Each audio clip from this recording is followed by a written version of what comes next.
The last healer in Ravenmoor shouldn't be scrubbing floors, but here Lirelei was, her cracked hands bleeding into the dirty water as she cleaned the temple steps at midnight. The high priestess had made it clear unwanted orphans who couldn't manifest proper healing gifts deserved nothing more than servants' work. Missed a spot, cursed one, sneered Thessaly, dumping her ceremonial wine deliberately across the stones Lirelei had just cleaned. The purple liquid spread like blood under the moon. The goddess speaks through me, and she says you'll clean it again. Properly this time. Lirelei's stomach cramped with hunger 3 days since her last meal, punishment for accidentally healing a crow when the other novices were watching. Healing animals was forbidden, considered a perversion of their sacred gifts, meant only for wolves in their human forms. But she couldn't help what her hands did when they touched suffering. The winter wind cut through her threadbare robes as she started over, knowing the sunrise ceremony was in 3 hours. If the steps weren't spotless, the high priestess would finally have the excuse she'd been seeking to cast Lirelei out into the thornwood where lone humans rarely survived the night. Strange, she thought, how they worship the moon goddess but fear her truest gifts. Her peculiar abilities had manifested backward since childhood. While the temple's blessed healers could mend wolves and shifters with elaborate rituals and expensive herbs, Lirelei's touch worked only on what others deemed unworthy injured rabbits, broken-winged birds, diseased trees. The one time she'd tried to heal the beta's son, her hands had burned with rejection, leaving angry marks that took weeks to fade. The goddess marks the cursed. The high priestess had declared that day, ensuring everyone knew Lirelei bore the shame of rejected power. Thunder rumbled across the mountains, unusual for winter. The other novices would be warm in their beds, preparing for tomorrow's sacred hunt, where the kingdom's unmated wolves would run beneath the full moon. Lirelei would watch from the temple steps. As always, no wolf would ever want a mate who couldn't heal their kind. As she wrung out her cloth, a sound pierced the night, not quite howl, not quite scream. Every hair on her body stood on end. She'd heard wolves in pain before, but this was different. This was agony that called to something deep in her bones. "It's not your concern," she whispered to herself, repeating the high priestess's constant reminder. "You are nothing to them." But the sound came again, closer now, from the thornwood's edge. A wounded animal.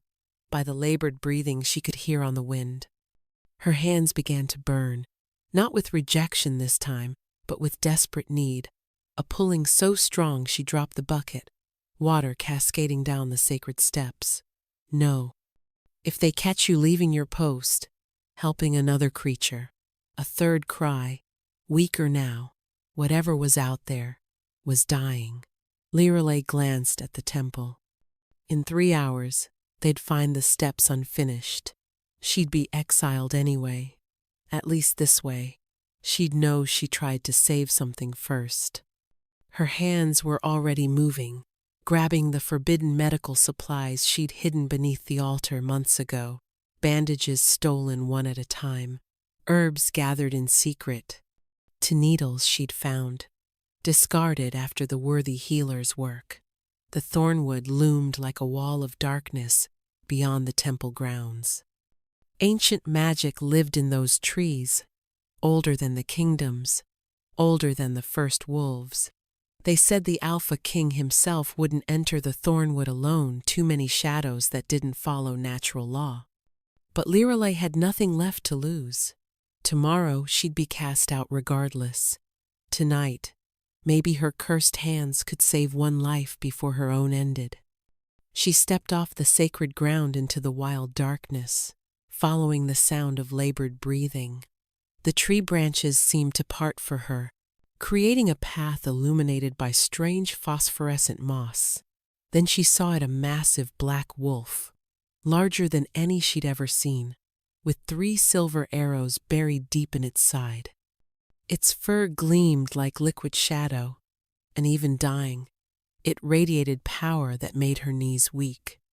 But it was the wolf's eyes that stopped her heart, ancient gold, filled with intelligence that was wholly human, wholly other, and fixed directly on her as if it had been waiting. As if it had been calling specifically for her. The black wolf's blood pooled beneath it, steaming in the winter air with unnatural heat. Lirelei approached slowly, her healer's instincts warring with every lesson beaten into her at the temple. This was clearly a shifted wolf, one of the kingdom's warriors, and her touch had only ever brought them pain. "I can't," she whispered, even as her feet carried her closer. "I'm not a real healer. I'll hurt you worse." The wolf's eyes never left hers. With visible effort, it lifted its massive head and nudged one of the arrows, whimpering. The sound shattered something in Lirelei's chest. Real healer or not, she couldn't watch anything suffer like this. "These are silver-tipped," she breathed, recognizing the craftsmanship. Wolfsbane, coated. Who would? This is attempted assassination. The wolf's breathing grew shallower. Blood frothed at its muzzle. The arrows had pierced deep, possibly into lungs. Even the temple's finest healers would struggle with such wounds. But as Lirelei knelt beside the beast, something extraordinary happened. Her hands, which always burned with rejection near wolves, began to glow with soft golden light. The wolf pressed into her touch, rumbling not a growl, but almost a purr. "Impossible!" she gasped. Her hands had never been accepted by wolfkind before. "You're letting me in." Working quickly, she examined the first arrow. The silver had already poisoned the surrounding tissue, black veins spreading from the wound. Standard healing would demand careful extraction, herbs, ritual chanting. But Lirelei had none of these proper tools, only her strange backward gift. "This will hurt," she warned, gripping the arrow shaft. "I'm sorry." She pulled. The wolf's body convulsed, a howl tearing from its throat that seemed to shake the very trees. But her hands were already moving, that golden glow intensifying as she pressed them to the wound. She felt the moment her power connected, not the searing rejection she'd always known, but a clicking into place, like finding a piece of herself she hadn't known was missing. The poisoned flesh began to knit, black veins retreating as her light chased them away. The wolf's eyes widened, staring at her with something like recognition. "Two more," she murmured, already reaching for the second arrow. "Stay with me."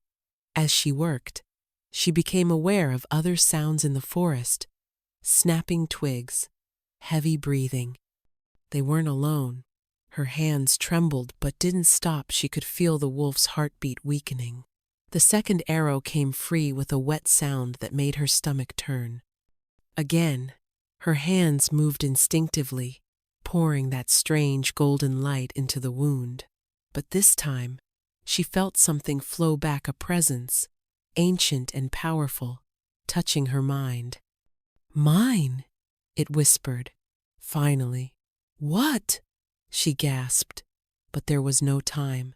The third arrow was the deepest, dangerously close to the heart.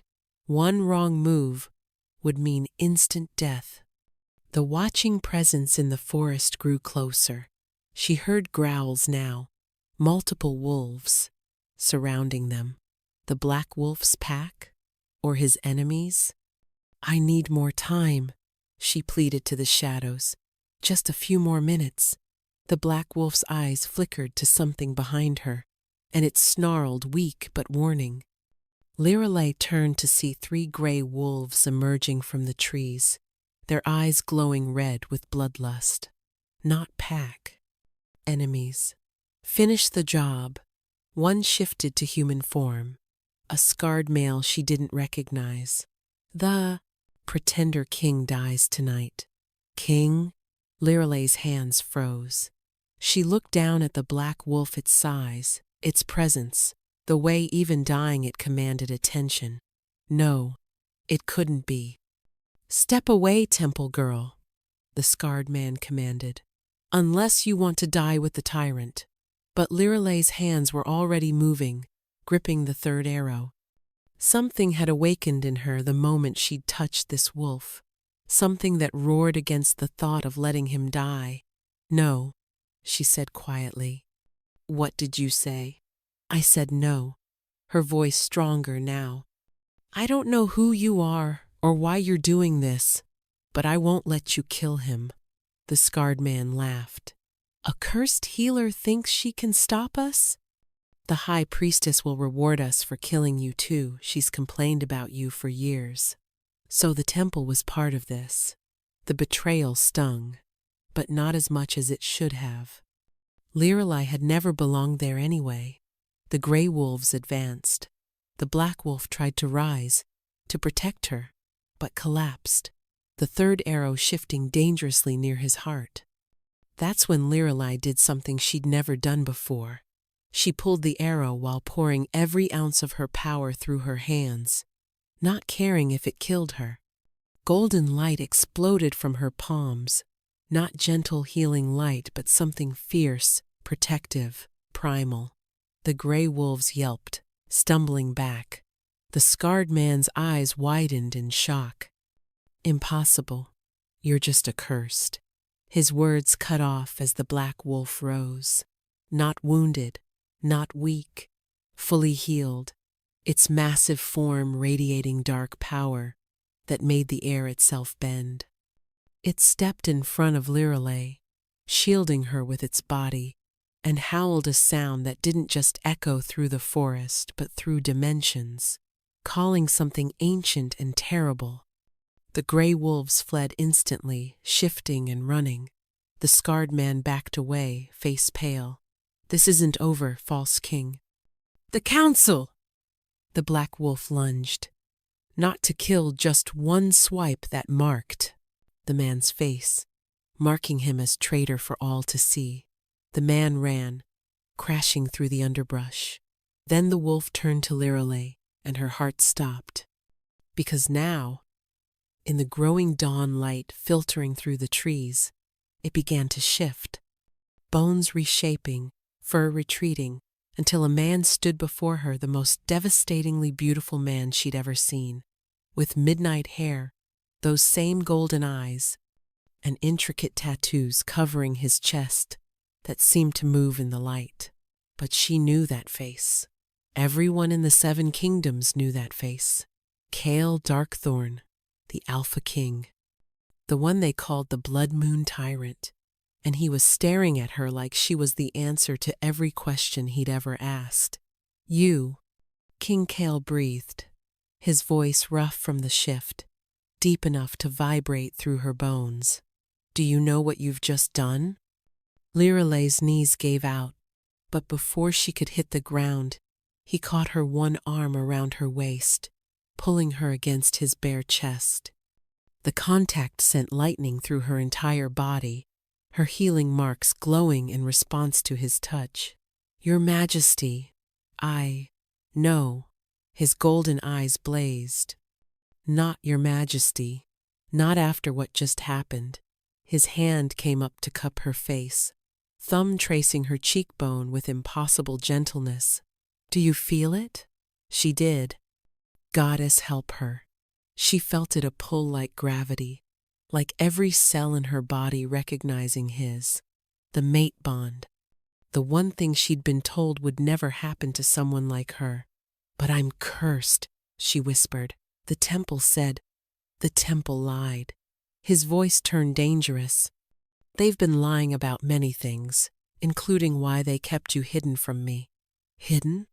He pulled back just enough to look at her fully, his gaze traveling over her worn robes, her cracked hands, the exhaustion written in every line of her body. Rage flickered across his features. A true healer, he murmured. The firstborn in 3 generations. and they had you scrubbing floors. I'm not a true healer. I can only heal animals. And the words died as she realized. I healed you because I'm yours. The possession in his voice should have frightened her. Instead, it made her feel safe for the first time in her life. And you're mine. My mate. My queen. That's impossible. Is it? He tilted her chin up, forcing her to meet his eyes. Your power recognized me instantly. You pulled silver arrows from my body arrows that should have killed any wolf within minutes. You fought trained assassins to protect me before you even knew who I was. Dawn was breaking fully now, painting the sky in shades of gold and crimson. As the first true ray of sunlight hit them, Kale's expression changed to something almost reverent. The dawn blessing, he murmured. The ancient laws are clear. A mate bond recognized at dawn must be honored before the sun fully rises, or risk the goddess's wrath. What are you saying? Instead of answering, he dropped to his knees before her. The Alpha King, the most powerful wolf in 7 kingdoms, kneeling in the forest dirt before an orphan temple servant. I, K.L. Alexander Darkthorn, Alpha King of the 7 kingdoms, recognize you as my true mate, blessed by moon and witnessed by Sunday. His voice carried power that made the trees themselves seem to lean in. Will you accept my claim? Liralay's world tilted. Everything she'd been taught, everything she'd believed about herself, crumbled in the face of this impossible moment. I don't even know your favorite color, she said weakly. He laughed, a rich sound that transformed his face from terrifying to devastatingly handsome. It's midnight blue. I hate Brussels sprouts. I read poetry when no one's watching, and my wolf has been searching for you for 10 years. 10 years? Since the day I took the throne. The seers told me my mate would have golden hands and eyes like starlight. I've searched every kingdom, every temple, every healing house. His jaw clenched. They hid you well. The high priestess is a traitor who will answer for her crimes, but not today. He rose, pulling her up with him. Today, I claim what's mine. If you'll have me, Liralay thought of her life at the temple. The loneliness, the rejection, the constant feeling of wrongness. Then she looked at this man, this king who gazed at her like she hung the moon itself. I don't know how to be a queen. I don't care. The court will revolt. A cursed orphan as their queen? Let them try. Danger flickered in his eyes again. Anyone who challenges my mate challenges me. I'm nobody. You're everything. He stepped closer, crowding her against a tree. Say yes, Liralay. Please. She shouldn't. It was insane. She'd known him for all of an hour, but that pull in her chest, that recognition in her bones, it was undeniable. Yes, she whispered. His smile was victorious as he lowered his head, but before his lips could touch hers, a horn sounded in the distance, then another, and another. Kale went rigid, his body shifting into a protective stance around her. The royal guard. They're coming. Is that bad? His expression darkened. Depends on whether they're still loyal to me or to the council that just tried to assassinate me. Footsteps thundered through the forest, many of them. Wolves appeared through the trees, surrounding them. Not in attack formation, but something close to it. A massive silver wolf shifted into a stern-faced woman in royal guard uniform. Your Majesty, the council demands your immediate return. There have been developments. What kind of developments, Captain Thorne? The woman's eyes flicked to Liralay, widening slightly. Lady Cassia has arrived from the Northern Territories. She states that as you're betrothed by treaty, any mate claim made without council approval is invalid. I have no betrothed. The council disagrees, sire. They're calling for a formal challenge. If your companion cannot prove her worth by sunset, the mate claim will be dissolved. Kale's growl made every wolf present bare their throat in submission, except one. Those are the ancient laws, Your Majesty, Captain Thorne said carefully. Even you cannot break them. Lirelei felt the world crashing down around her. Of course, it had been too good to be true, but Kale's hand found hers, squeezing gently. Then we'll face the challenge. He looked down at her, golden eyes burning with determination. Side by side. As they were escorted back toward the castle she'd only seen from a distance, Lirelei couldn't shake the feeling that she was walking into a trap.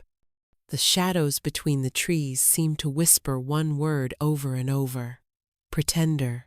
The Shadow Crest castle rose from the mountain like it had been carved from a single piece of obsidian. Lirelei had seen it from the temple, distant, untouchable, wreathed in morning mist. Now, crossing the bridge over the void chasm, with Kale's hand possessively on her lower back, she felt like she was entering another world entirely. Steady, he murmured, feeling her tremor. I won't let anyone harm you. It's not harm I'm worried about, she admitted, watching the royal guard's suspicious glances. It's humiliation.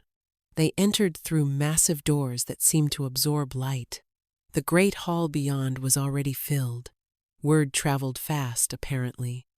Hundreds of wolves in human form, all dressed in finery that made Lirelei's torn robes look even worse. The whispers started immediately. Is that the temple servant? She smells like nobody, no pack, no lineage. The king's lost his mind. Kale's growl silenced them all. But the damage was done. Lirelei felt every dismissive stare like a physical weight.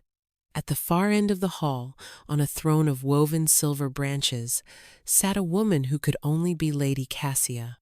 Hair like spun moonlight, eyes the pale blue of winter ice, wearing a dress that probably cost more than the temple's annual tithes. She was devastatingly beautiful in the way of pure-blooded alphas, refined, powerful, perfect, everything Lirelei wasn't. My beloved, Cassia purred, rising gracefully. I was so worried when I heard about the attack. Thank the goddess you're well. Her eyes slid to Lirelei with calculated dismissal. Though I see you've brought home a stray. Careful, Cassia, Kale warned. You address my mate. Your mate? Cassia laughed, a tinkling sound that somehow held venom. This unwashed temple orphan? Really, Kale? I know you enjoy your little rebellions, but this is excessive. Even for you. She descended from the throne platform, and Lirelei realized with a start that Cassia had been sitting on Kale's throne. The presumption of it made her newly awakened wolf snarl internally. The council has already gathered. Cassia continued, gesturing to a line of elderly wolves in ceremonial robes. Elder Mordain, would you kindly explain the situation to our guest? A wizened man stepped forward, but something felt wrong about him. His scent was off-layered somehow, as if two people stood in one space. Before Lirelei could voice her concern, he spoke. The Treaty of Three Rivers, signed by your father, King Kale, states that the northern and central territories would be unified through your marriage to Lady Cassia upon your 30th year. That year is now. My father signed many things while poisoned by wolfsbane wine, Kale said coldly. I don't recognize. The council recognized it. The false Mordain interrupted a shocking breach of protocol, as is our right when the king acts against kingdom interests. You cannot simply claim a random woman as mate to avoid your obligations. Random? Kal stepped forward, darkness coiling around his feet, a display of his rare shadow, wolf abilities. My true mate stands before you, recognized by the goddess herself at dawn, And you call her random? Prove it, Cassia said sweetly. If she's truly your mate, surely she can demonstrate it. She circled Lirelei like a predator. Can you shift? Little field mouse? No? How about pack bonds? Do you feel the castle pack? Of course not. You're nobody. She healed me, Kale snarled. So you say, but where are the witnesses? Cassia's smile sharpened. For all we know, you staged the entire thing to avoid our marriage. Lirelei found her voice. 3 wolves attacked him. Gray wolves with red eyes. One was scarred. How convenient that they all escaped, Cassia interrupted. No proof, no witnesses, just the word of someone who has every reason to lie. You question my word? Kale's power pressed against everyone present, making weaker wolves whimper. Never, my lord, the false Mordain said carefully, which is why we propose a simple solution. The trials of Luna. A collective gasp ran through the hall. Lirelei didn't know what that meant, but from Kale's expression, it wasn't good. The trials haven't been called in a century, he said quietly. Desperate times, Cassia said, examining her perfect nails. If she's truly your mate, truly meant to be queen, then surely the goddess will see her through 3 simple challenges. What challenges? Lirelei asked, though her voice came out smaller than intended. Cassia's smile was poison honey. First, the trial of blood. You must prove your healing power before the court. Second, the trial of bonds. You must be accepted by the castle pack. And third, she paused for effect, the trial of combat. You face me directly. Combat? Lirelei's stomach dropped. But I can't fight. Then you can't be queen. Cassia shrugged. A weak Luna makes a weak pack. Surely you understand that, little nobody. This is ridiculous, Kale started. But the false Mordain raised his hand. The law is clear. Any challenged mate claim must be validated through trials. Refuse, and the claim is void.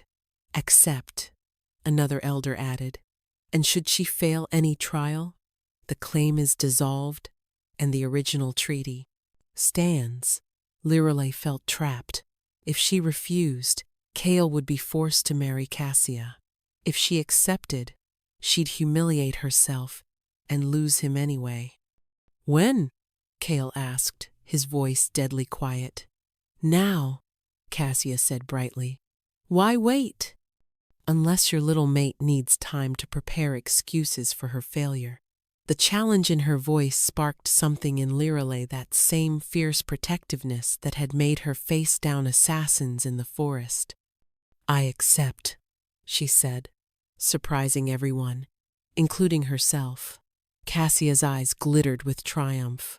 Wonderful. Let's begin with something simple. Heal someone. Anyone. Surely the mate of our king can manage that. The crowd parted, revealing a figure on a stretcher. Lirelei's heart sank. It was Beta Marcus, Kale's second in command, covered in savage wounds that reeked of poison. He was attacked this morning, Cassia explained. By the same mysterious assassins, apparently. He's dying. Save him. Lirelei approached slowly, her hands already beginning to tingle, but with the wrong sensation. The closer she got, the more her power recoiled. It was happening again, the rejection, just like with every wolf except. She looked at Kale, understanding dawning. She could heal him because of their mate bond. But other wolves. Problem? Cassia asked sweetly. Marcus's breathing was getting shallower. The court watched with hungry eyes, waiting for her to fail. She reached out, touched his wound, and gasped as pain shot up her arms. Her healing light flickered and died. As expected, Cassia announced. She can't even. Stop, A new voice from the crowd. A young woman pushed forward Thea, one of the kitchen servants Lirelai had noticed earlier. She healed my daughter. What? Cassia snapped. This morning. My little girl. She's not shifted yet. Still mostly human. Cut herself badly on broken glass. This lady walked past our quarters and just fixed it. No ceremony, no payment. Just healed her because she was crying. Humans don't count, Cassia said dismissively. Then let her prove herself properly, another voice called. Captain Thorne stepped forward. There's something else she can heal, if she's truly what she claims. The captain gestured to the great hall's massive stained glass window, depicting the first Alpha King. But the window was wrong, cracked through the center, the break sealed with ugly black veins that pulsed with dark magic. The heartbreak, Thorne said simply. Our kingdom's curse manifested. Every healer for 3 generations has tried to fix it. None succeeded. Even Cassia looked uncertain now. The heartbreak was legend, a physical manifestation of an ancient betrayal, slowly poisoning the castle's magic. That's impossible, Kyle protested. No one can. I'll try, Lirelai interrupted. She approached the window and immediately felt it not rejection this time, but recognition. The crack called to her broken pieces, the poison to her cursed status, like to like. She pressed both hands against the glass. The hall erupted in gasps as golden light poured from her fingers. But this time it was different. The light was threaded with shadow. Kale's shadow, she realized.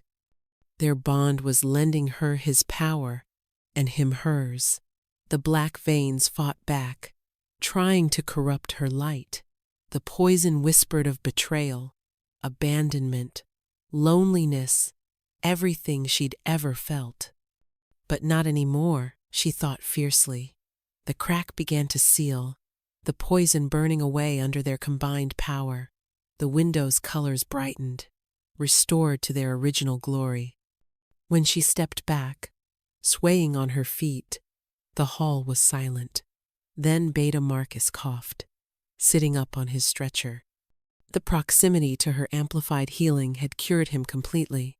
Impossible, Cassia breathed. The first trial is passed, a new voice announced. The real Elder Mordain stepped from behind a pillar, his eyes clear and sharp.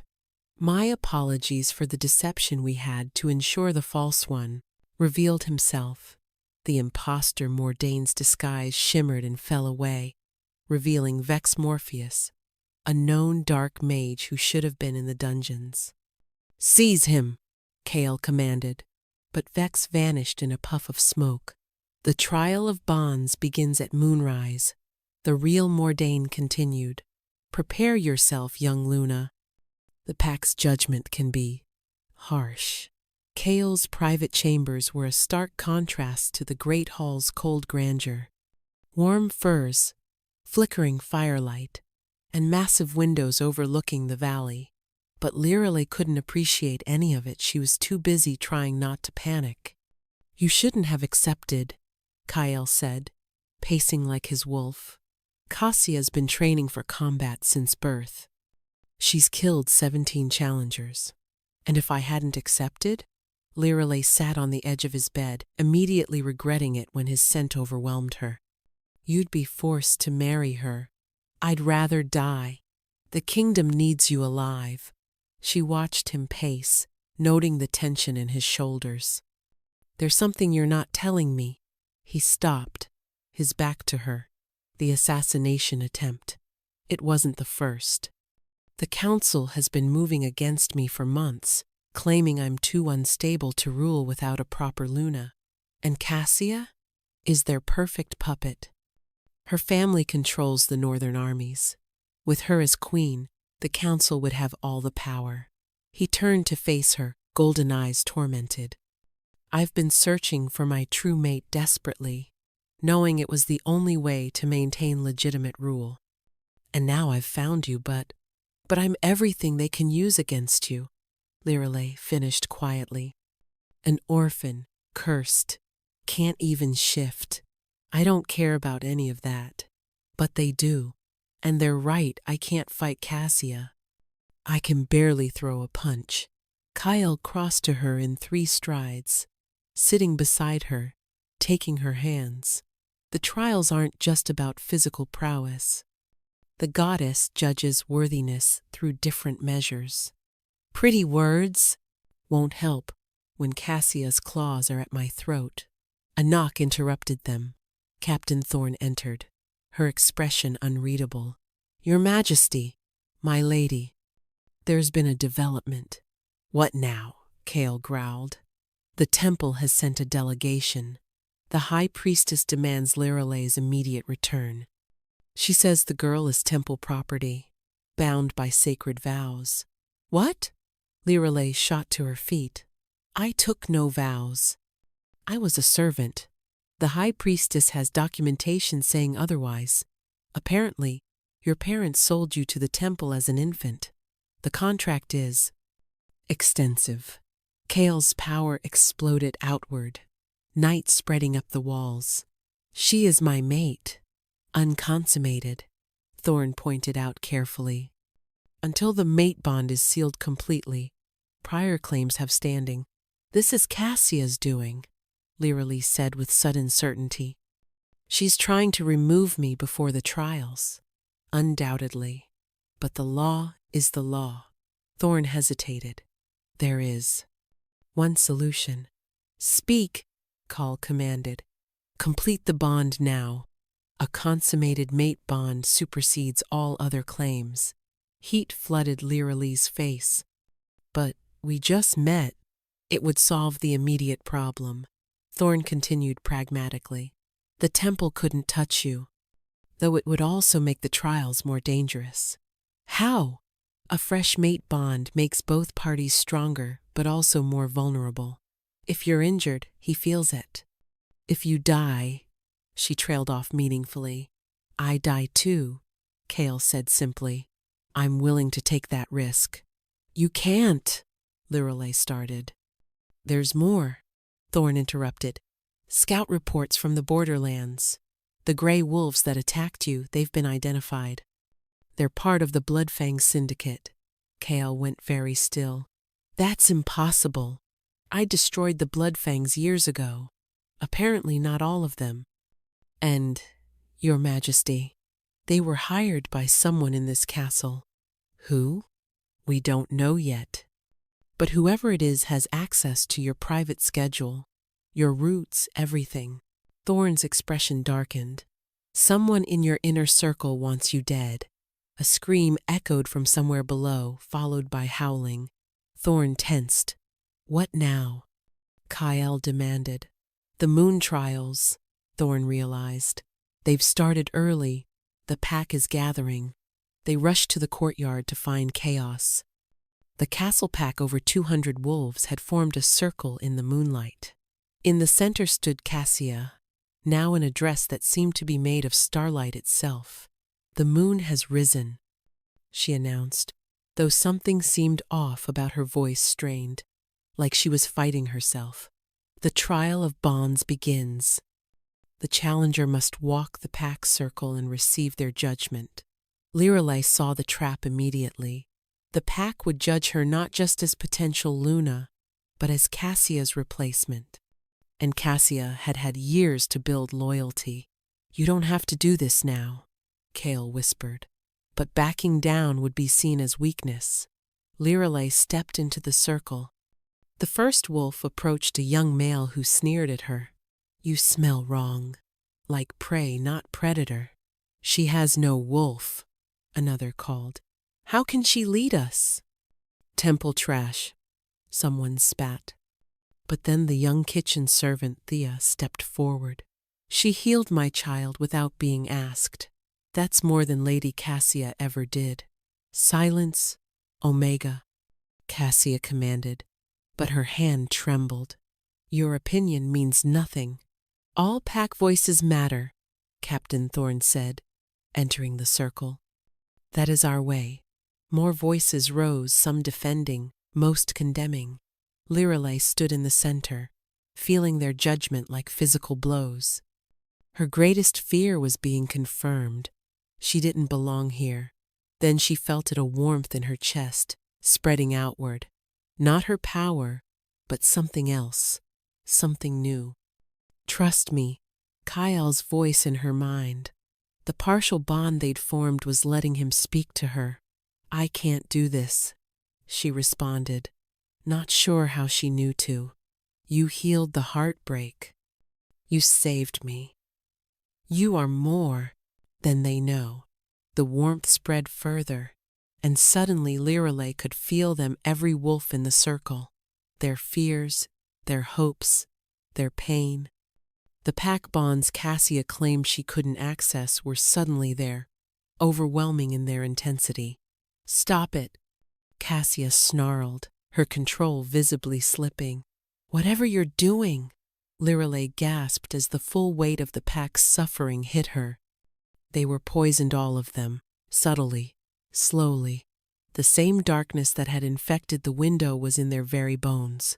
You're all dying, she breathed, her healing power surging to life. Someone's been poisoning the pack for months. The courtyard erupted in chaos at Lirelei's revelation, but she couldn't focus on the shouting. The pack's poison called to her healing power with devastating urgency. Lies, Cassia shouted, though her voice cracked with what sounded like internal struggle. She's trying to distract from her failure. Look at your own bones, Lady Cassia, Lirelei said quietly, her golden light beginning to emanate from her skin. The black veins are already visible at your wrists. You've been poisoned longest of all. Cassia glanced down, her perfect composure finally breaking, as she saw the faint dark lines under her pale skin. What? How? The question is who, Kale said, his voice carrying deadly promise. But Lirelei was already moving, drawn to the youngest pack members first. Her hands found a teenage wolf who'd been looking particularly pale. The moment she touched him, her power surged, pulling the poison out like drawing venom from a wound. Black mist rose from his skin, dissipating in the moonlight. By the goddess, the boy whispered, I can breathe properly for the first time in months. One by one, pack members approached her. Even those who'd condemned her moments before now looked at her with desperate hope. Lirelei worked through them systematically, her power growing stronger with each healing, as if the pack bonds were amplifying her gift. This proves nothing, Cassia said, though she was visibly fighting to get the words out. Any healer could. Then why didn't you notice your pack was dying? Thorn challenged. A true Luna would have felt their suffering. As Lirelei reached the elder wolves, she found the poison deeper, more entrenched. The real Elder Mordain was worst. Of all the darkness had nearly reached his heart. This could kill you to heal, he warned her. I've not been kind to you. Save your strength for others. A Luna protects all her pack, Lirelei replied, placing both hands on his chest. Even those who doubt her, the poison in him fought back viciously, sending spikes of pain up her arms. She felt Kale step closer, his presence strengthening her. Their partial bond pulsed, lending her his strength. Together, they pulled the darkness from the elder's body. When Mordain opened his eyes, they were clear for the first time in years. The tea, he gasped. Someone's been poisoning the ceremonial tea. Only the council and Lady Cassia drink it regularly. All eyes turned to Cassia, who had tears streaming down her face as she visibly battled something internal. You think I poisoned myself? She managed to say. To throw off suspicion? Thorn suggested. Or you're another victim, Lirelei said, approaching her. May I? Cassia jerked back, but then seemed to win her internal battle for a moment. Please, she whispered, Something's wrong with my mind. The moment Lirelei touched her, she knew the truth. Cassia was more victim than villain. The poison in her was different, designed to enhance aggression, diminish empathy, and make her susceptible to suggestions. "You're being controlled," Lirelei said softly, pulling the poison free.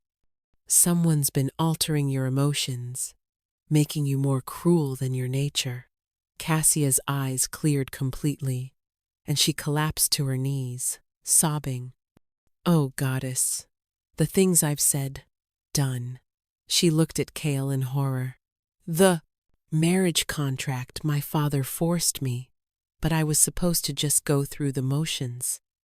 But then the whispers started, telling me I had to be ruthless, had to destroy any competition." "Who?" Kale demanded. "Who's been whispering?" "I don't know." The voice was never the same. Sometimes male, sometimes female, always in shadows. The ceremonial bell rang 13 times, an impossibility, as it should only ring 12. "The trial of bonds," Elder Mordain said shakily. "It must be completed." The pack had reformed their circle, but their energy was different now. One by one, they began to howl not the aggressive challenge from before, but something else. Acceptance. Welcome. She healed us. She saw what we couldn't. She treated us all as pack, even those who scorned her. The howling grew louder, harmonizing into something beautiful. Even Cassia stepped forward. "I withdraw my challenge," she announced. "This woman has proven herself more Luna in 1 hour than I could in a lifetime." But her face paled. "Whoever poisoned us is still here. They're in my mind sometimes. I can feel them trying to get back in even now that I'm cleansed." As if in response, every torch in the courtyard suddenly extinguished. In the darkness, a voice whispered, neither male nor female, seeming to come from everywhere and nowhere. "The little healer thinks she's won, but the third trial isn't what you think. Blood will spill before dawn, and the throne will fall." When the torches reignited, a message was burned into the courtyard stones. "The true enemy wears a trusted face." Kael pulled Lirelei close, his body tense with protective rage. Around them, the pack pressed closer, their loyalty now absolute. But the warmth of their acceptance couldn't chase away the chill of that prophetic threat. The war room beneath Shadowcrest Castle was supposedly impenetrable, warded by a dozen generations of Alpha Kings, accessible only to those of royal blood. Yet as Kael traced battle plans with his most trusted advisors, Lirelei couldn't shake the feeling that death itself was watching them. The Bloodfang Syndicate has strongholds here, here, and here. Captain Thorn marked the map with red stones. But someone inside these walls is funding them.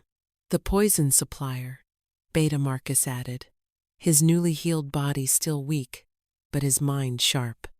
"Whoever's been contaminating the ceremonial tea has access to the castle's highest security areas. That narrows it to less than 20 people," Kael said, his golden eyes scanning those present. His war council, Thorn, Marcus, Elder Mordain, the castle's healer sage Amara, his childhood mentor General Wraith, and keeper of ravens Silas. Each had served the crown for decades. Lirelei stood beside Kael's chair, still feeling out of place despite the pack's acceptance. The mate bond hummed between them, incomplete but growing stronger. She could feel his suspicion, his struggle to doubt people he'd trusted his whole life. "My lord," Sage Amara spoke, her ancient voice thoughtful. "The poison is alchemical, not natural. Only someone trained in the old arts could create it." "How many in the castle have such training?" Kael asked. "Myself, obviously. Silas, for his work with Raven messages. And," she hesitated, Your father's last advisor, who should be in the dungeons. Vex Morpheus. General Wraith spat the name. I told you we should have executed him. He escaped earlier, disguised as Elder Mordain. He's been free this whole time, Cale realized. How did we not know? A raven burst through the window. Impossible, given the wards. It dropped a scroll at Cale's feet before disintegrating into shadow. Kyle read it, his face paling. The temple, it's under attack. Liralei's heart stopped. What? The high priestess is dead. Most of the novices evacuated, but the building, he looked at her with anguish. It's burning, no stone left standing. Even though the temple had been cruel to her, those who'd escaped were just children, innocent. Who would? There's more, Cale continued grimly. A message written in the ashes. The false mate brings only death. Return what was stolen, or the castle burns next. It's a trap, Thorn said immediately.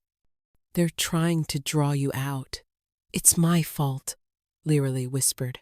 If I hadn't left, you'd be dead, Cale said firmly. This isn't your fault, but the message could mean anything. Return what was stolen might refer to the throne itself. Elder Mordain's newly clear eyes were troubled. Your Majesty, there are things about your father's death you don't know. The room went silent. Speak, Call commanded, though his voice suggested he didn't want to hear it. Your father didn't die of illness. He was murdered, but not by enemies, by his own brother, who believed the throne was stolen from him. My uncle died in the Eastern Wars 10 years ago. His body was never found, General Wraith said quietly. We told you he died to spare you the truth. He turned traitor, joined the Bloodfangs. Cale stood slowly, darkness writhing around him. You all knew this? We were sworn to secrecy by your father as he died, Sage Amara admitted. He didn't want you hunting your uncle instead of ruling. And now? Kael's voice was deadly quiet, the calm before devastation. Now we believe he's returned. Silas finally spoke, his crow-keeper's rasp barely audible.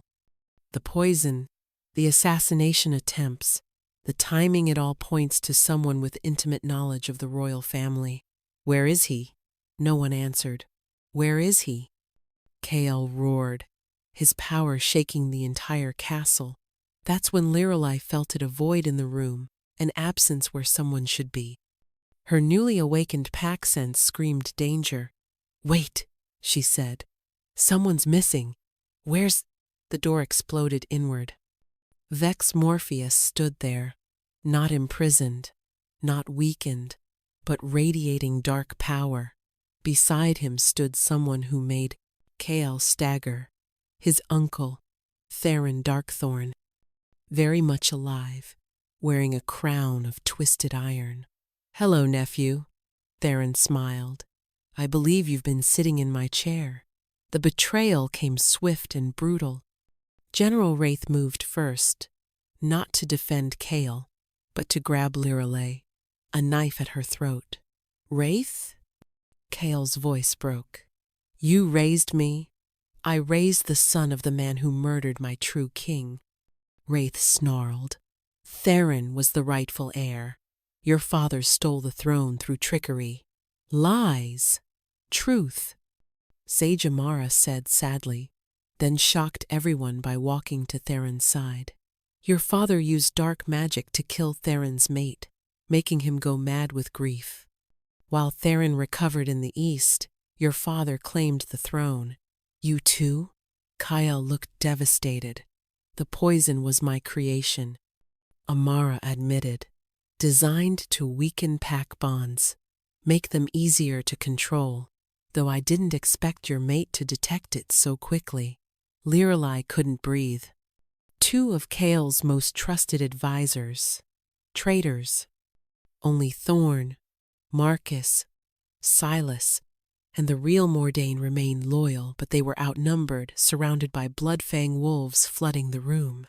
Here's what happens now, Theron said conversationally. You abdicate. Sign the throne over to its rightful heir. Your mate bond is dissolved, the girl dies, as a symbol that the goddess rejects your claim. Never, Kale snarled. No? Then we do this the hard way. Theron nodded to Wraith, who pressed the knife harder against Liralay's throat, drawing blood. The scent of her blood made Kale's control snap. He shifted partially, shadows exploding outward, but Vex was ready, throwing silver-laced chains that wrapped around Kale, burning his skin. Special chains, Vex explained, forged with the bones of your ancestors. Poetic, isn't it? You're monsters, Liralay gasped. We're revolutionaries, Theron corrected. Tell him, Silas. Tell him what his father really did. Everyone turned to the Crowkeeper, who looked ancient with grief. It's true, Your Majesty. Your father did kill Lady Sarah, Theron's mate. But nothing, Theron roared. He stole everything from me. My mate, my throne, my sanity. And now I take it back, starting with your mate. Wraith whispered to Kale. Watch her die, knowing you're powerless. But as the knife moved to slash, something extraordinary happened. Marcus, sweet, loyal Marcus, suddenly drove his sword through Wraith's back. Did you really think, Marcus panted as Wraith collapsed, that I'd let you hurt my family? The room erupted into chaos, but in the confusion, Liralay heard Theron shout something that chilled her blood. Now, nephew, show her your true nature. Vex's chains glowed, and Kale screamed not in pain, but in transformation. The chains weren't just silver-laced, they were cursed, designed to force a wolf into their most primal, savage state. Kale's shadow wolf form erupted, larger than ever, but wrong eyes pure red, reasoning gone, only beast remaining. He turned toward Liralay with no recognition, only hunger. Kale? She whispered. He lunged. Liralay dodged, barely, his claws raking the stone where she'd stood. This wasn't her mate. This was pure predator, and she was prey. The curse will make him kill everyone he loves. Vex laughed. Starting with you. Unless what? Liralay demanded, dodging another attack. Unless you kill him first. It's the only way to break the curse, the loved one's willing sacrifice. Captain Thorn was fighting 3 bloodfangs at once. Marcus was bleeding badly from his own fight. Elder Mordain was shielding himself with ancient wards. Silas had released his ravens, but they couldn't get close to the cursed Kale. And Kale, her Kale, was gone, replaced by a monster wearing his face. Choose quickly, Theron taunted. Kill him, or be killed by him. Either way, I win. That's when Liralay did something no one expected. She stopped running, stood perfectly still as the cursed wolf stalked toward her. I know you're in there, she said softly. The man who knelt in the forest, who reads poetry, who hates Brussels sprouts. The wolf paused, head tilting. You're mine, she continued, stepping forward despite every instinct screaming danger. And I'm yours. No curse can change that. The wolf snarled, preparing to strike, and Liralay began to sing. It was an old lullaby from the temple, one she'd hummed while scrubbing floors.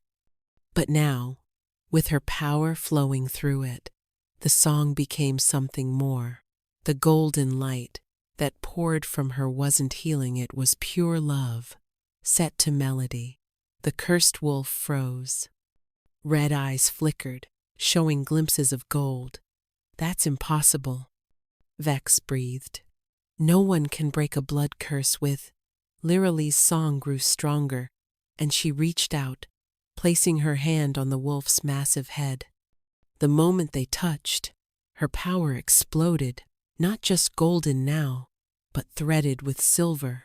with starlight, with something ancient and unstoppable. The chains shattered, the curse broke.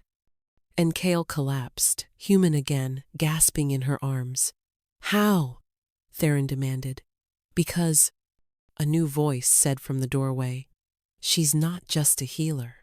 Everyone turned to see Cassia standing there, but different, her eyes glowing with prophetic power, speaking in a voice not entirely her own.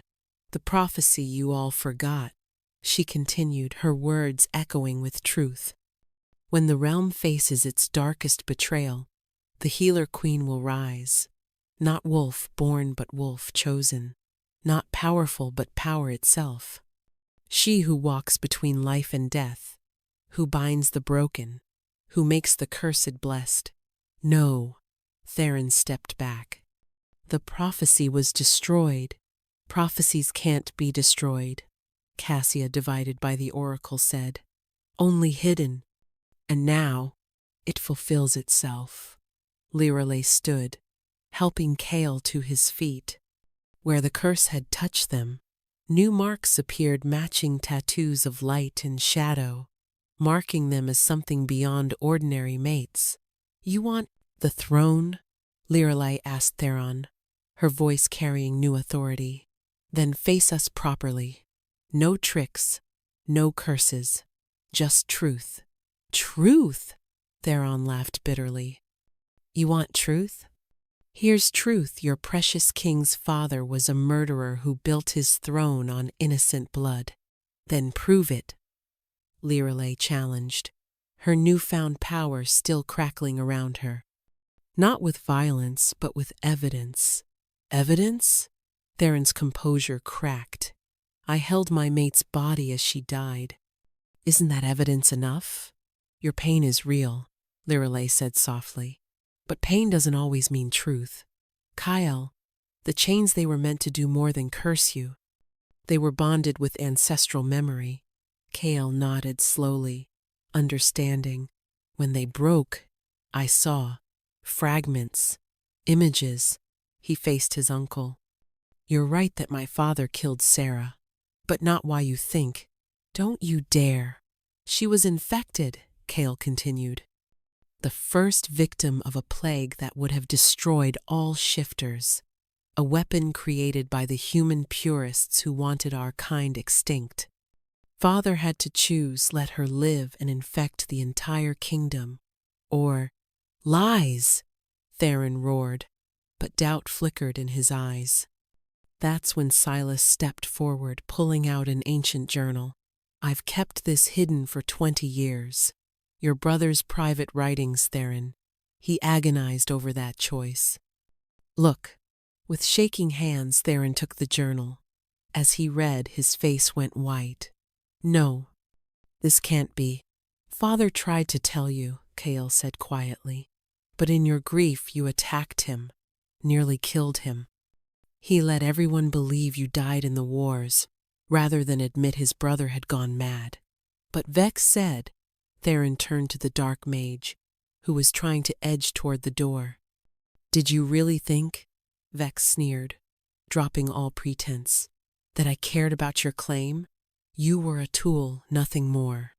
A way to destabilize the kingdom for my true masters. Who? Kale demanded. But Vex was already dissolving into shadow. The human purists never forgot, young king. They're coming.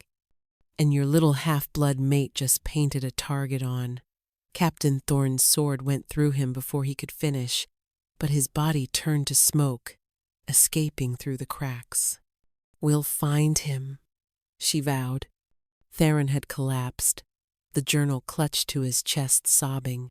20 years. 20 years of hatred for nothing, Sarah. My Sarah would be ashamed. No. Lirelei knelt beside him. She'd understand. Grief makes us all monsters sometimes. The question is, what do you do now? Before Theron could answer, Marcus groaned from where he'd fallen. The wound from his fight with Wraith was worse than they'd thought, black veins spreading from it. Poison blade. He gasped. Should have known. Wraith never fought fair. Lirelei rushed to him, but when she touched the wound, her power recoiled. This poison was different, specifically designed to resist healing magic. I can't, she started, then felt Kael's hand on her shoulder. Together, he said, like with the window. They joined hands over Marcus, their combined power flowing shadow and light, death and life, perfectly balanced. The poison fought viciously, but against their united strength, it stood no chance. As Marcus healed, gasping with relief, a raven flew through the window, one of Silas's, carrying urgent news. The castle is surrounded, Silas translated. An army of humans and corrupted wolves. They're demanding the abomination mate be surrendered, or they'll burn everything. The purists, Kael growled. How did they mobilize so quickly? They've been planning this, Elder Mordain realized. The assassination attempts, the challenges, even Theron's return, all distractions, while they gathered their forces. Through the window, they could see torches, hundreds of them, encircling Shadowcrest. We're outnumbered 3-1, Thorn reported. And half our forces are still recovering from the poison. Then we negotiate, Cassia suggested, her prophetic glow fading but her mind sharp. Buy time. No, Lirelei stood. No more running, no more hiding. She looked at each of them. They want me because I'm different. Because I proved their worst fear, that the boundaries between human and wolf aren't as solid as they pretend. Lirelei, Kael started. The prophecy, Cassia spoke, it's not complete, is it? She turned to the oracle-touched woman. Cassia shook her head. There's more. In the hour of greatest division, she will unite what was separated. The choice of one becomes the salvation of all. Then I know what to do. Lirelei moved toward the door. You're not going out there alone, Kael said firmly. Not alone. She took his hand. Never alone. But they need to see us, all of us, what we really are. Which is? She smiled, and in that moment, she looked ancient and young, powerful and gentle, everything and nothing all at once. The future. They stood on the castle's highest balcony, Kael and Lirelei, with their allies behind them. Below, the army waited, a mixture of human zealots and wolves corrupted by promises of power. At their head stood High Commander Aldrich, the leader of the purist movement. There she is, Aldrich shouted, pointing at Lirelei. The abomination, the curse that will destroy our pure bloodlines. I am no curse. Lirelei's voice carried impossibly far, her power amplifying it. I am proof that the divisions you cling to are lies. Lies? Aldrich laughed. You cannot shift, yet claim to be Luna. You pollute the royal bloodline with your human weakness. Weakness?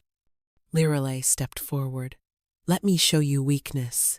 She raised her hand, and every torch in the army's possession extinguished. Darkness fell like a curtain, but only for the attackers. The castle remained bathed in soft, golden light, emanating from Lirelei herself. Your torches burn with hatred, she said. My light comes from love. Which do you think is stronger?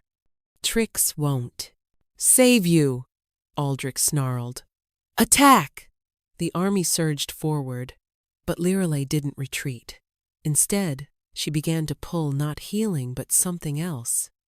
Every corrupted wolf in the army suddenly screamed, black mist pouring from them as she ripped the corruption from their souls. Impossible, someone gasped. She's healing them from a distance, hundreds at once. But the effort was too much. Lirelei swayed, blood running from her nose. Kael caught her, but she was already falling, her body convulsing. Too many, she gasped. The corruption. It's fighting back. That's when the purist's real weapon revealed itself. From their ranks rose a figure in black robes, a null mage, one who could cancel magic itself. "Did you think we came unprepared?" Aldrich laughed as the null's power slammed into Lirelei like a physical blow. "Your magic is useless now!" Lirelei screamed, her golden light flickering, dying.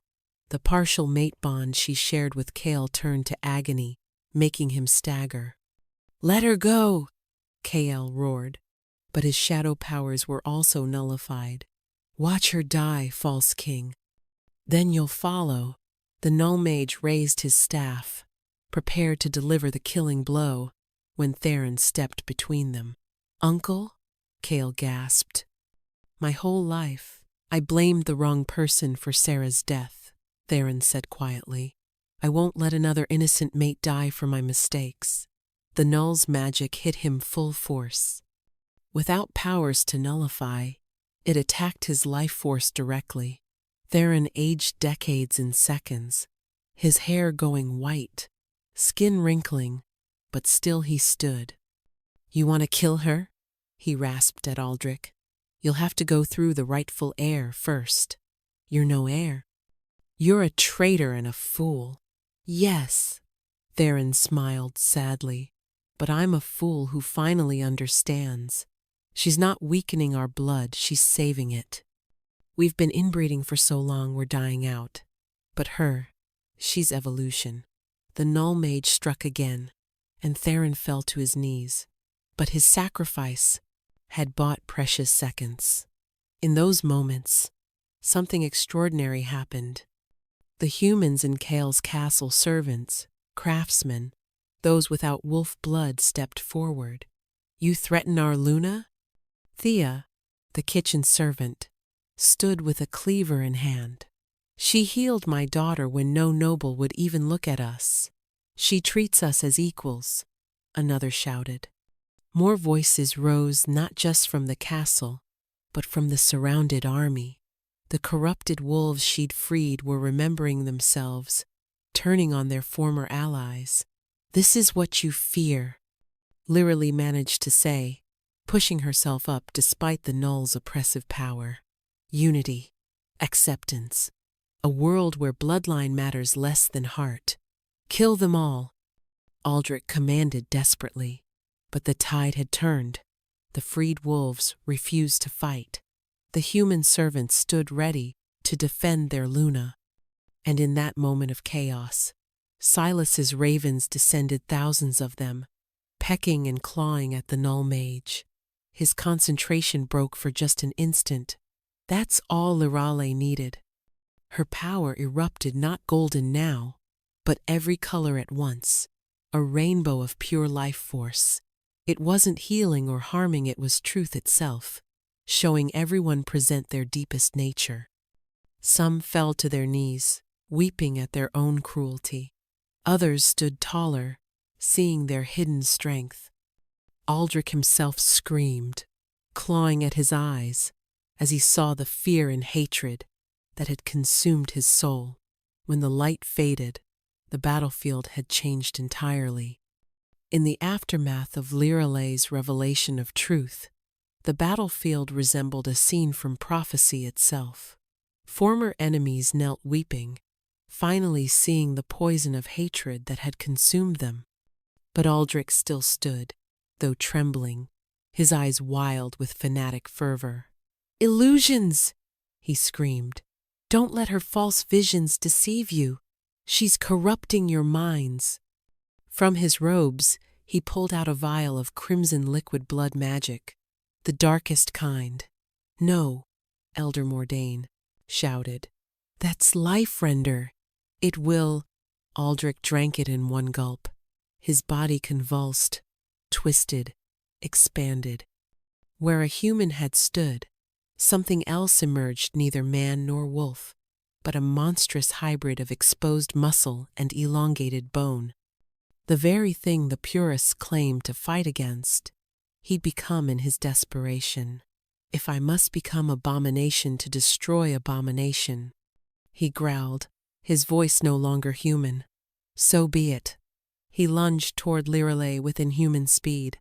Kael intercepted, their collision shaking the castle's foundations. But Aldrich's blood magic-fueled strength was overwhelming, and he threw Cale aside like a toy. "Your Majesty!"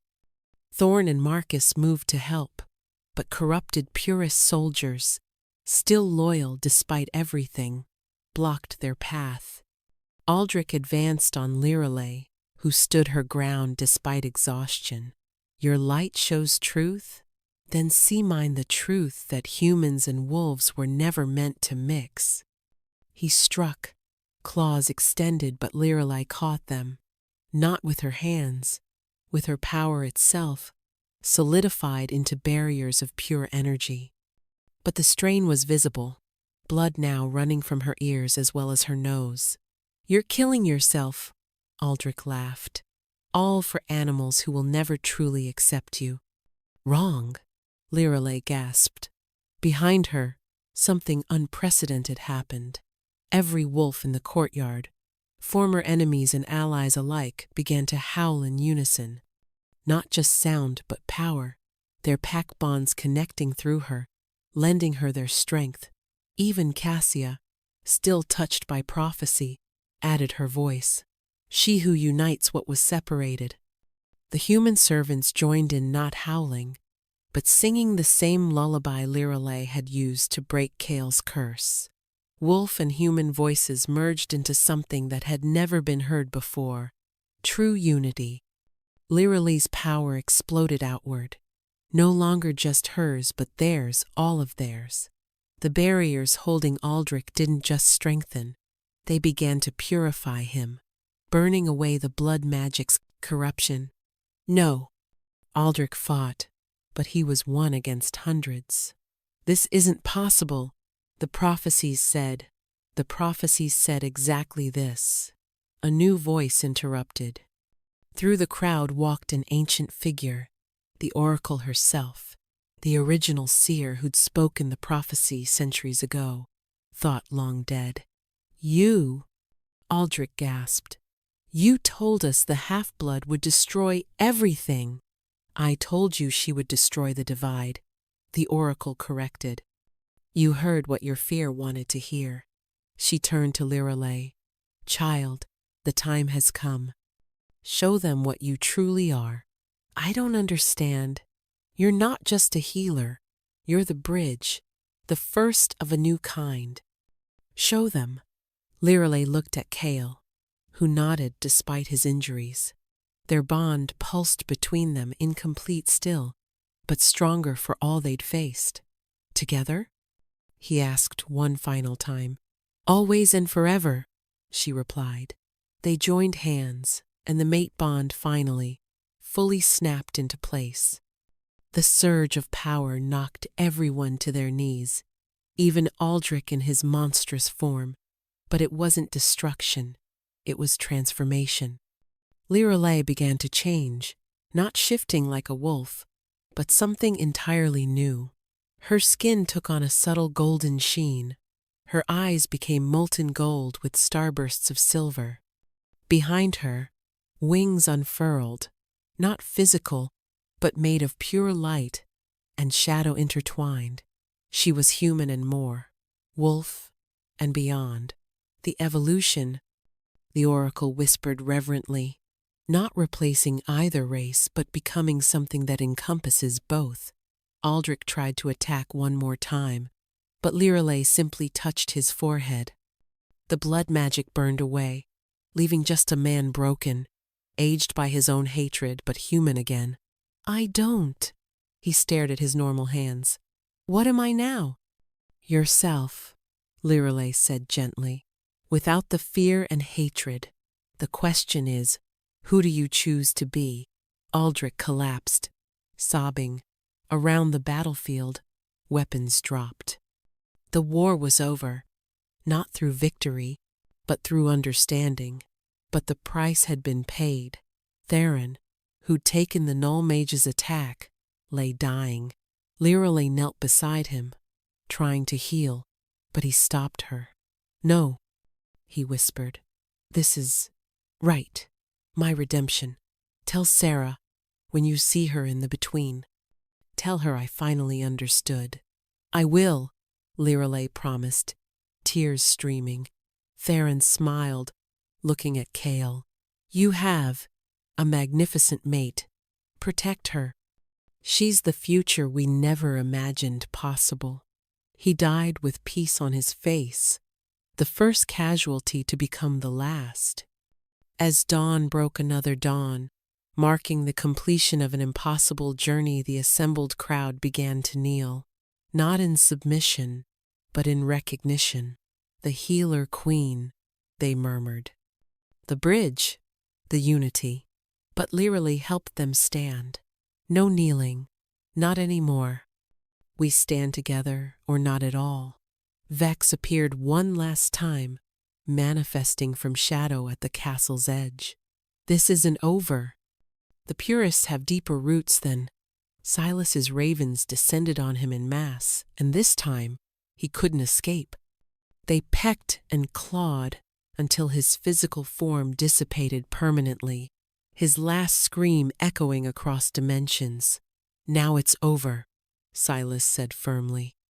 As the sun fully rose, Lirelei stood with Kale, overlooking their kingdom changed, challenged, but ultimately unified. The girl who'd started with nothing had become everything, not through power but through love. "What happens now?" someone called out.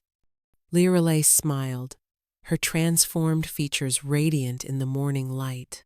"Now we build, together, a kingdom where no one is cursed for being different, where strength isn't measured in blood purity but in character." She looked at Cassia, who nodded and stepped forward. "The North stands with the crown, not through forced marriage, but through chosen alliance." More voices rose, pledges of loyalty not to a pure bloodline, but to an ideal. 3 days after the battle, Shadowcrest Castle hosted something unprecedented, combined coronation and mating ceremony that welcomed everyone, regardless of race or rank. The Great Hall, once a symbol of exclusive power, now opened its doors to all. Lirelei stood before the ancient crown, but she didn't immediately take it.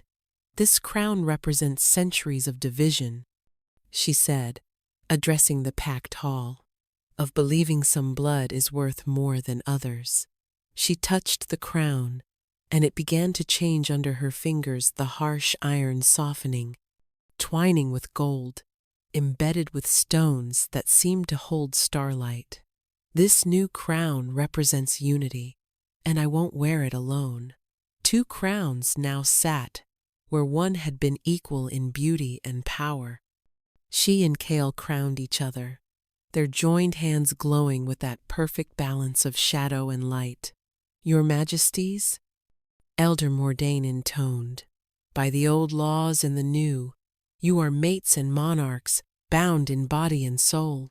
But the ceremony wasn't done. Lirelei turned to the crowd. "Cassia, step forward." The northern princess approached uncertainly. "You were poisoned, manipulated, used as a weapon against your will, yet you broke free and stood with us. Will you accept a position as royal oracle, using your gift to guide the kingdom?" Cassia's eyes widened. "But I was your enemy. You were a victim who became an ally. That transformation matters more than past conflicts." "Then, yes, I accept." Captain Thorn, the warrior woman, stepped forward. "You've served 3 kings with honor. Will you continue as royal general, but now also as trainer for our new integrated guard, wolves and humans fighting side by side?" "With pride, Your Majesty." One by one, Lirelei appointed a new council not based on bloodline, but on merit and heart. Marcus as Beta, despite his moment of near betrayal. Silas as keeper of secrets and ravens. Even some of the former purists who genuinely repented were offered positions of service, not power. When she reached Sage Amara, who stood in chains, the hall went silent.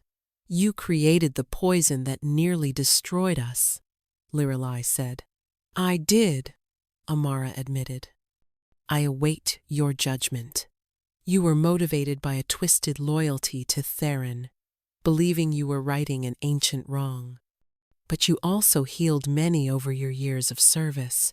That doesn't erase my crimes. No, but it means you have knowledge we need. I sentence you to life. Life spent creating antidotes to every poison you know. Life spent teaching healing to anyone who wishes to learn, human or wolf. Life spent in service, not imprisonment. Amara's tears fell freely. You offer mercy I don't deserve. I offer the chance for redemption. What you do with it is your choice. As the appointments concluded, a small voice piped up from the crowd. Thea's daughter, the child Lirelai had healed, pushed forward with a bouquet of wildflowers. For the Luna Queen, she said shyly. Because you remembered us when nobody else did. Lirelai knelt, accepting the flowers. And you remind me why we changed everything.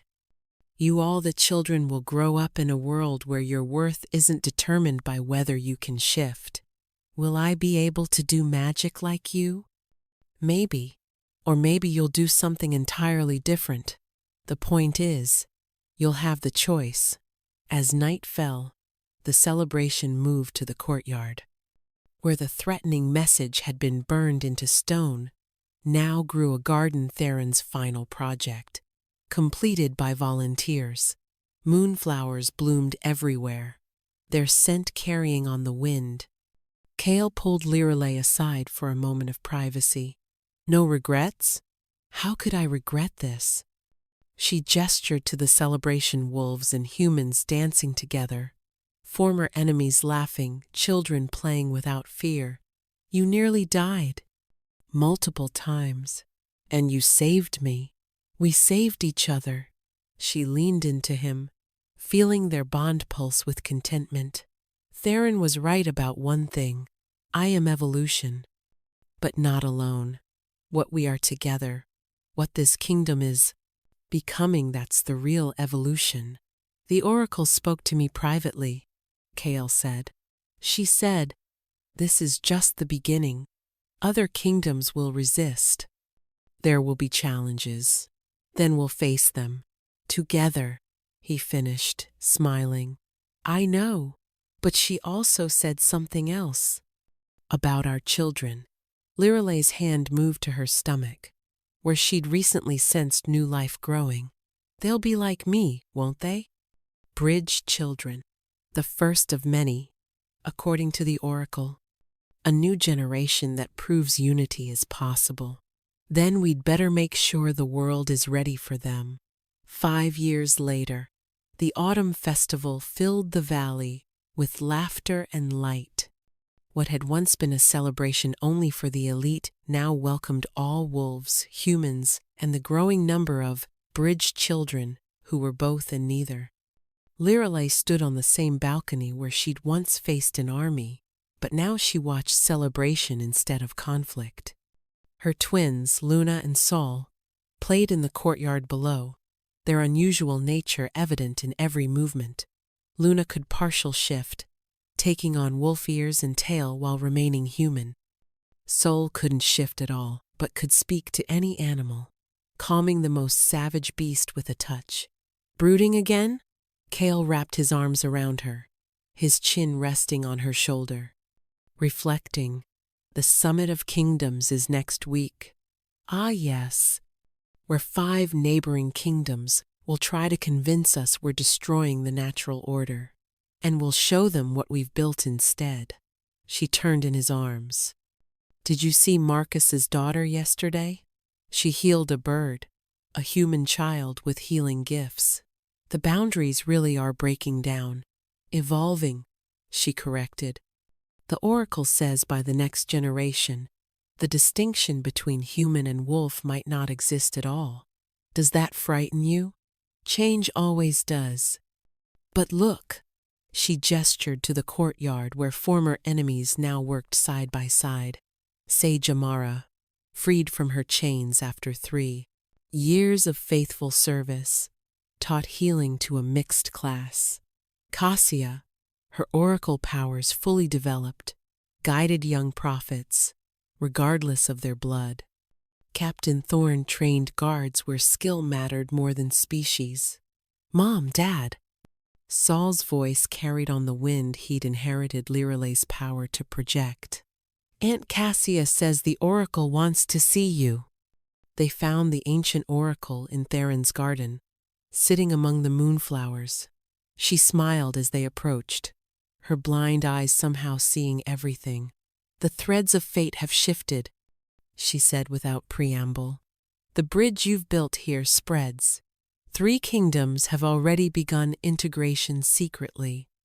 Within a decade, the old ways will exist only in memory. But, Kyle prompted, sensing there was more. But nothing. I came to tell you my time is ending, and I wanted to thank you. She reached for Liralay's hand. You did more than fulfill prophecy, you exceeded it. The world I saw possible is less beautiful than the one you're creating. We had help, Liralay said.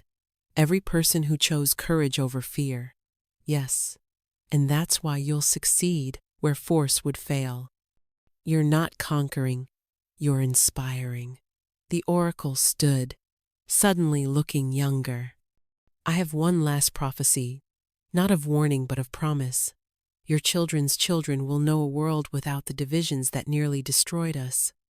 And they'll tell stories of the Luna who couldn't shift, and the king who loved her anyway, who together changed everything. She walked toward the garden's heart, where the moonflowers grew thickest. Give Theron my regards when you place flowers on his memorial. Between one blink and the next, she was gone, not dead, but transformed into light itself, spreading across the kingdom like a blessing. That evening, as the festival reached its peak, Elder Mordain called for silence. 5 years ago, a servant girl saved a dying wolf in the forest. That single act of kindness, spending her last coins on a tool, stranger changed the fate of kingdoms. He raised his cup to Queen Liralay, who taught us that strength isn't in purity, but in unity. The crowd roared approval, but Liralay stepped forward. To all of us, every person who chose love over fear, acceptance over division, we built this together. As the celebration continued under stars that seemed to shine brighter than ever, Luna and Sol ran to their parents laughing. Luna had a scraped knee that Sol was trying to heal with his rudimentary powers. Like this, Liralay showed them, her golden light merging with Sol's silver one. The scrape disappeared instantly. Healing works best when we work together. Like everything, Luna said wisely. Like everything, Kale agreed, lifting both children as they squealed with delight. As midnight approached, bringing another dawn to follow, Liralay looked at her family, her kingdom, her impossible beautiful life, and knew with absolute certainty every moment of pain had been worth it for this. The girl who'd been nothing had become everything. The kingdom that had been divided now stood united. And the future, once so dark, now blazed with infinite possibility. In the forest where it all began, new moonflowers bloomed wild, where blood had once been spilled. Nature's own memorial to the truth that love, in the end, conquers all.